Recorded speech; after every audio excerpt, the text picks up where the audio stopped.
Today I'll teach you how to push sidespin. It's a very awkward ball to deal with. Look which ball has more threat. This is the first one. And this is the second one. This is the first one. And this is the second one. This is sidespin. One is backspin. The other is sidespin. The sidespin ball is still a bit more dangerous. So during regular play, the threat of sidespin is very high.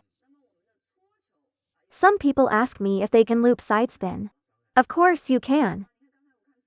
But if sidespin is so dangerous, can you still loop it? Of course, but looping sidespin has an issue. When you loop, you need to brush the back of the ball. There's a power component in it. If you always loop sidespin, you sacrifice speed and power. There's less forward force. This is sidespin. This is right sidespin. This is left sidespin. It's hard to adjust the racket angle, because the stroke is big.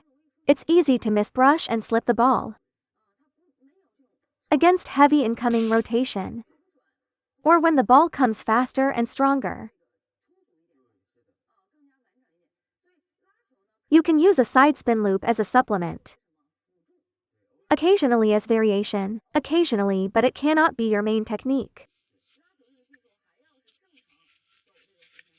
We might loop a left sidespin once in a while, a hook loop, as a way to change rhythm in a match.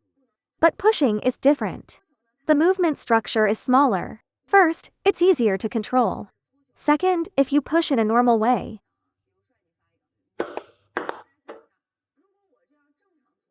pretty much everyone pushes like this. But many players are too honest when pushing, too straight. You know some players. You play them, and everything feels awkward. Their variations are many. Every action they make makes you uncomfortable. But others, their forehand and backhand strokes look perfect. You feel no threat at all. Very comfortable.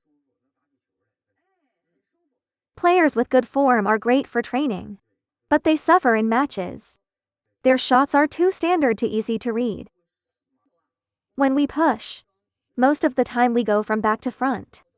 But in matches, if I push normally like this, a bit harder, it flies out. If I don't use force, it goes to high. Let me explain. This happens because during training, you're relaxed. When you contact the ball, you add some finger and wrist brushing, so you can hold the ball. But in matches, you're nervous, your arm stiffens. So when your muscles are tight, you use the same force to push. And mistakes happen easily. There's no brushing, no softness in pushing technique. Errors happen easily, especially in matches. You can't produce quality, but pushing is often the most frequently used technique in amateur matches.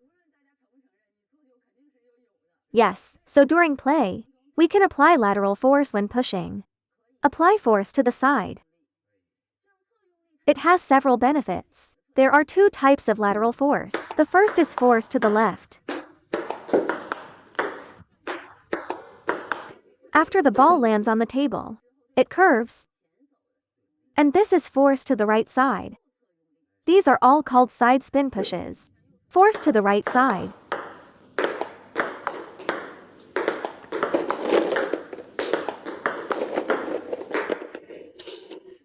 After bouncing, one curves right, and one curves left.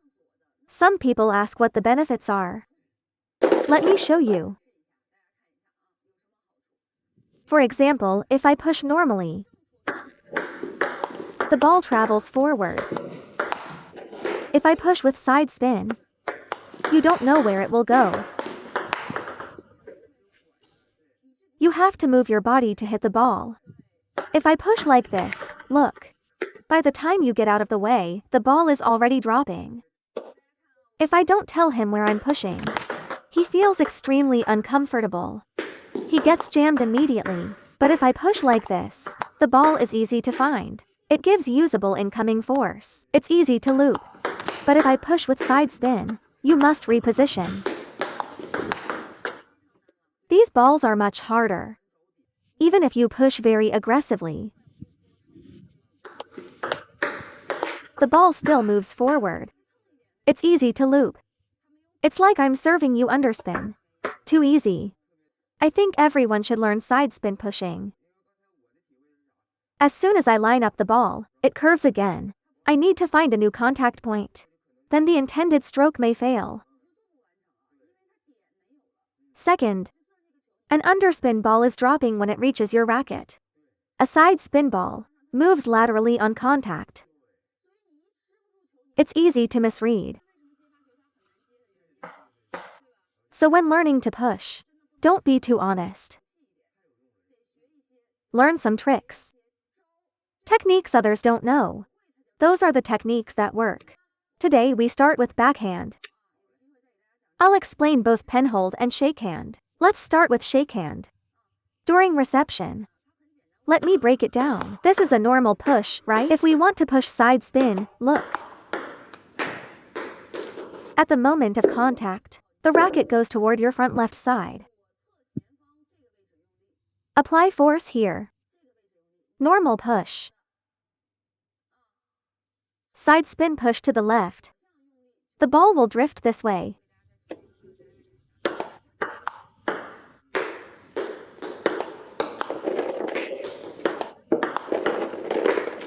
Force toward the front left side. If you only go left, watch. The ball speed becomes too slow. Once the ball slows down, there's no threat. The opponent has plenty of time to react. It must be both sharp and fast. Your spin can then be fully utilized. You must apply force toward the front side direction. Apply force toward this spot. There are several differences from a normal push. Look, with a normal push, I can keep the racket a bit flatter. But if my racket is a bit flat, and I push to the side, it easily becomes a high ball. But if I keep it flat and push to the side, it will become half high. So for this type of push, we must first angle the racket more upright. With a normal push, it's like this. But with a side push, like this. Slightly more upright. That's the first difference. The second difference is, with a normal push, the motion goes from back to front. This is to the side. This is forward. You take the midpoint between the two, this middle angle. We look for this point. This is a normal push. This is fully to the side, and this is the midpoint between them. Many players struggle with this push because they either use too much side force or too much forward force. You need to take the midpoint of the two. Penhold players can actually push even better. So where is the issue? Should we use the wrist or the forearm when pushing?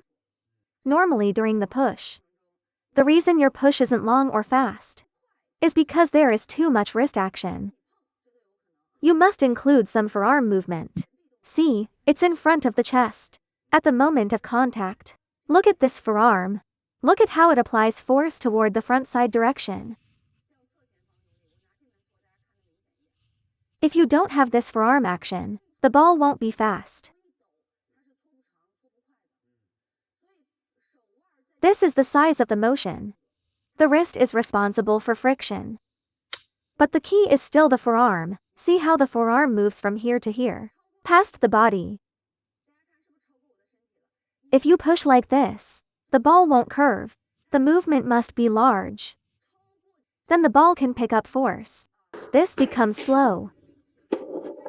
One part is the forearm driving forward, and one part is the wrist providing friction.